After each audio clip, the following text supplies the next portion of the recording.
आखिर क्यों इंडिया में डिवोर्स के मामले अचानक से बढ़ते जा रहे हैं? योगेंद्र चहर और धनश्री वर्मा का डिवोर्स वाला न्यूज एक किताबी सिग्नेचर था। सबसे अच्छा साथी नहीं रहना तो शादी ही मत करो।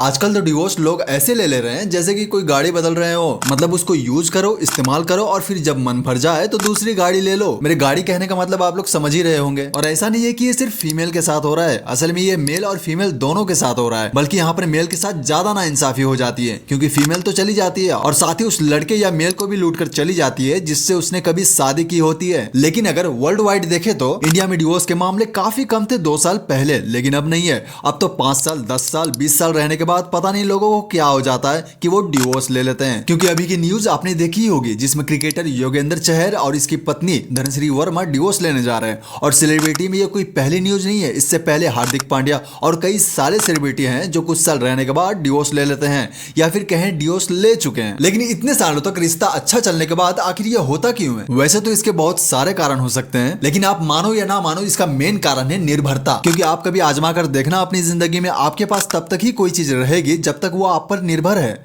जैसे कि क्रिकेटर योगेंद्र भाई का ही उदाहरण ले लो। धनश्री वर्मा जो है उनसे शादी इसीलिए की थी ताकि उन्हें फेम मिल सके, क्योंकि धनश्री वर्मा के शादी के पहले की और बाद की हरकत देखो आप, सब सेम है, इसमें कुछ बदलाव ही नहीं आया था। शादी के बाद भी ये नहीं लगती थी कि ये शादीशुदा है, सिर्फ इसकी हरकतों की वजह से। और जैसा कि मैंने अभी निर्भरता वाली बात कही थी, क्योंकि धनश्री वर्मा के पास अपना खुद का एक सोशल मीडिया भी है और ये भी एक वजह बन जाता है इन दोनों के डिवोर्स का। क्योंकि पैसों के मामले में तो ये योगेंद्र चहर पर डिपेंड नहीं होगी, इसीलिए जब औरतें इस तरह से इंडिपेंडेंट हो जाती है तो उन्हें अपने ज्यादातर फैसलों में पति की राय की जरूरत नहीं पड़ती है। और ऐसे में एक इंडिपेंडेंट औरत कुछ ऐसा करती है जो उसके खुद के हिसाब से तो अच्छा रहता है, पर एक समाज और एक पति के हिसाब से गलत होता है। और मैं ये सिर्फ एक फीमेल के लिए नहीं कह रहा हूँ, बल्कि मेल पे भी ये नियम लागू होता है। क्योंकि हार्दिक पांड्या वाला ही केस आप देख लो, उन दोनों के डिवोर्स में ऐसा लग रहा था कि नताशा गलत है, लेकिन बाद में पता चला कि सच्चाई तो कुछ और ही है। India.com के अकॉर्डिंग भारत में तलाक के मामले 1.1% से भी कम है, यानी कि दुनिया के बाकी देशों के मुकाबले भारत में अब भी कम डिवोर्स रेट देखने को मिलते हैं। लेकिन ये रिपोर्ट थी पहले की। यूएन की हाल ही में आई नई रिपोर्ट के मुताबिक भारत में तलाक के मामले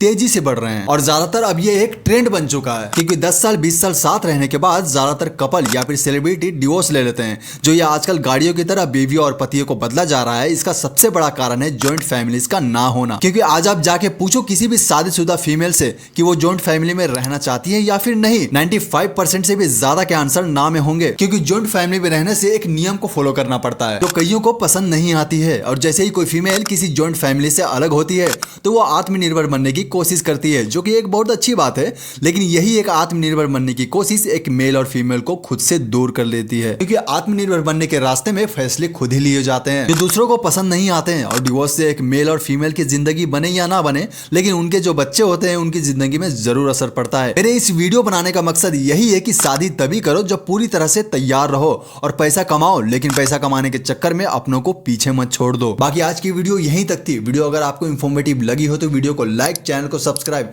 जरूर से करते जाना। मिलते किसी नेक्स्ट टॉपिक पे। जय हिंद।